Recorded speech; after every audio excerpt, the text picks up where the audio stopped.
potato బాగా boil చేసి పెట్టుకున్నాను హే కొత్తిమీర పుదీనా చింతపండు 2 చిల్లీస్ మిక్సీలోకేసి పేస్ట్ కొట్టాను హే ఇదిగోండి హే ఇలా దీన్ని స్ట్రెయిన్ చేసుకోవాలి హే వడకట్టండి దీన్ని స్మాష్ చేయండి హే పొటాటోస్ని ఇందాక వడకట్టుకున్న వాటర్లోకి ఇప్పుడు మీరు కారం వేయండి హే తర్వాత చాట్ మసాలా వేయండి హే గరం మసాలా వేయండి ఈ పసుపు వేసి కొంచెం సాల్ట్ బిడాలా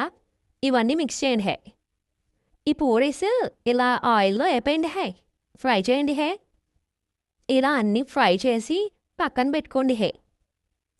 భలే ఉన్నాయి హే రౌండ్గా ఇప్పుడు స్టఫ్లోకి ఉల్లిపాయలు పొటాటో స్మాష్ ఇందులో కారం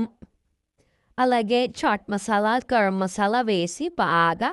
మిక్స్ చేయండి హే అలాగే కొంచెం పానీపూరిలో ఉన్న పానీ వేయండి హే ఇందాక చేసిన పానీ వేసి ఇందులో సాల్ట్ వేయండి హే అంతే చాలా ఈజీ హే శుక్రియా